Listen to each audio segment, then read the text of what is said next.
enrich the lives of servicemen and women began during World War II. Jessie Miller, a young Army Air Corps soldier stationed in the Philippines, endured time as a prisoner of war.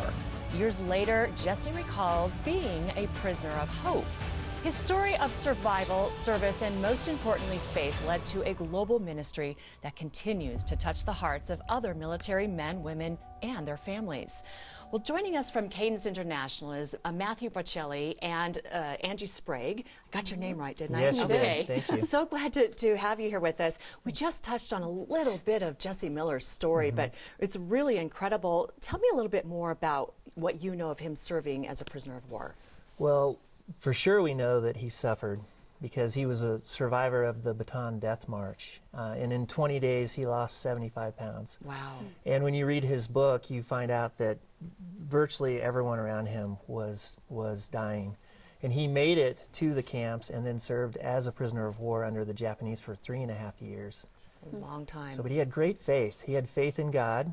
And we read his story and see how he endured, but always look to this idea that, God, if you save me, I'm going to serve you and give my life back to you the rest of my own life. And that's a powerful attitude to have at that time. Yeah. So then once he's released as a prisoner of war, where does the story pick up?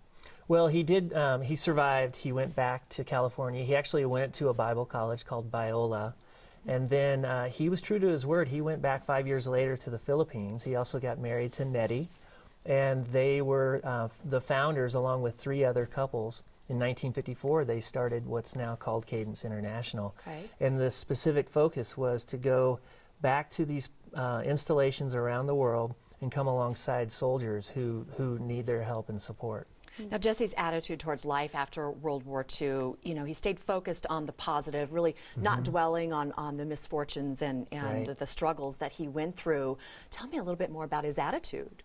Well, I think, again, because his faith was so strong in God, he really did believe that every single life mattered. Every human heart counts. Every person's story has a future. And so he and Nettie really did believe that if they could come alongside service members and their families, they would be able to really cast a vision of hope for those people. Because, as you know, our servicemen and women and their families are put through just about everything in order to protect our personal liberties. They certainly are. Yeah. They certainly are. You know, Jessie wrote the autobiography, Prisoner of Hope. Why did he use the word hope? Right, especially after everything he endured. Absolutely, How yeah. could he have had that kind of hope?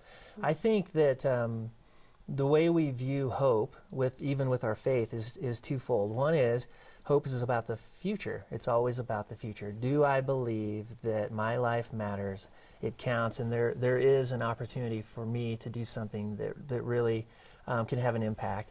And then the second is hope in the unseen, and what we believe is the unseen God who takes care of all of us and cares for us. So that's what we want to bring in and infuse in the military community even today. Really, really great. So in 1954, the Millers founded what we know today as Cadence International. Right. And really, it's what is the goal of this worldwide organization? So the goal of our mission and ministry is to come alongside the military chaplains. If you can imagine a small town of, let's say, 1,000 adults, that would be what a chaplain is trying to serve. He or she is literally given, let's say, up to 1,000 soldiers. So we come alongside them and we work in their community. We're civilians, so we can move in on and off base. And we do all kinds of things just to provide community. And as a Christian organization, we provide things like Bible studies and home fellowship groups and counseling and all kinds of training. And really, we do come alongside even the hardship as well. Sure. Because we want to bring that hope to servicemen and their families. Yeah, such an important resources that you provide. Yeah. So Jessie and his wife settled in Denver in 1957, I believe. That's right. And then Jessie passed in 2001 at the age of 80, his wife in 2010. So how do you think both want to continue to be remembered? Well, I think what's fun being a part of this organization is that we have 250 staff out there in the world right now, but that's part of, since 1954, about 850 staff.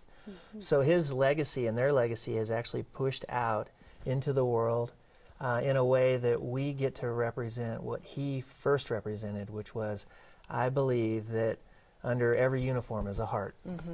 And we're going to come alongside those people, and we're going to love them well and create an environment where they don't feel so alone and lost, and whatever else they bring to the table, we want to be representing what Jessie believed, which is every life counts. That's great, Matthew. Angie, how did you get to know Cadence International? Thanks for asking. I have a unique story. I went over to Germany back in the 80s with my family.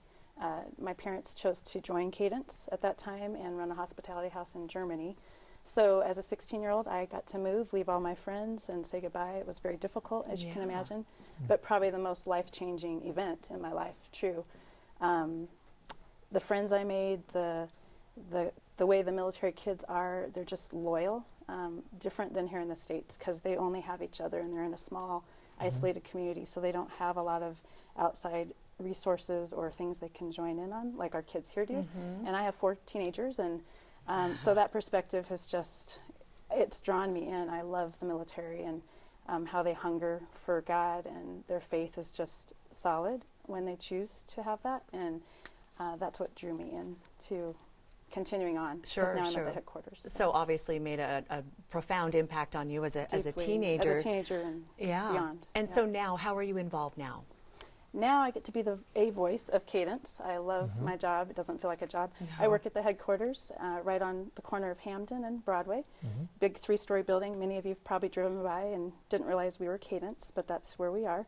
And I answer the phones, of course, but greet people and develop partnerships and talk to our donors daily, work with them and appreciate them. And of course our missionaries worldwide, I get to do things for them as well. Sure. Matthew, what do you think motivates your staff to go all over the world to create these Cadence communities with the military? Yeah, well, as a faith-based organization, we really feel like we have something to offer men and women and teens and kids. We feel like we can, as again civilians, come alongside the chaplains and bring environments, because what we haven't explained is we literally just open our homes and we create what we call hospitality houses. Okay. And so think of yourself or someone's child who's been sent over to Germany or Japan or South Korea, and they have nothing to do, and so we invite them into our house, and they become a part of a community.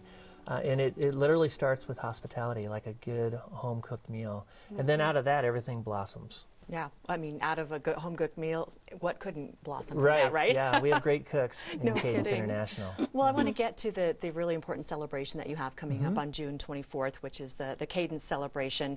It's a wonderful way for others to learn more about the ministry of the military. Can you share the details for us? Sure. Well, first thing is we have a lot of fans, and one of those fans of Cadence is Wayne Simeon, who's going to be our keynote speaker. And Wayne was a former KU 2-time All-American, first-round draft in the NBA for the Miami Heat. That's his story. He also won a championship with Shaquille O'Neal. Oh, sure, there's yeah, that. all that. But he loves God, and he loves the military. He grew up next to a military installation out in Kansas, and he loves Cadence, and so he wants to be there to celebrate with us.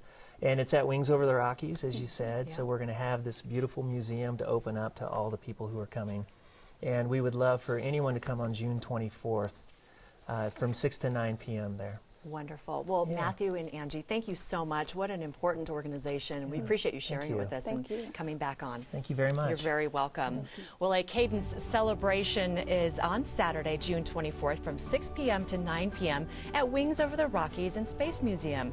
There are still availability for sponsorship opportunities to say thank you to our servicemen and women, and that can begin on June 24th. For tickets and to view all the mission projects, visit cadence.org. You can also call 1-800-396-6680. Cadence International, with your help, will continue to spread encouragement, light, love, and hope all over the world.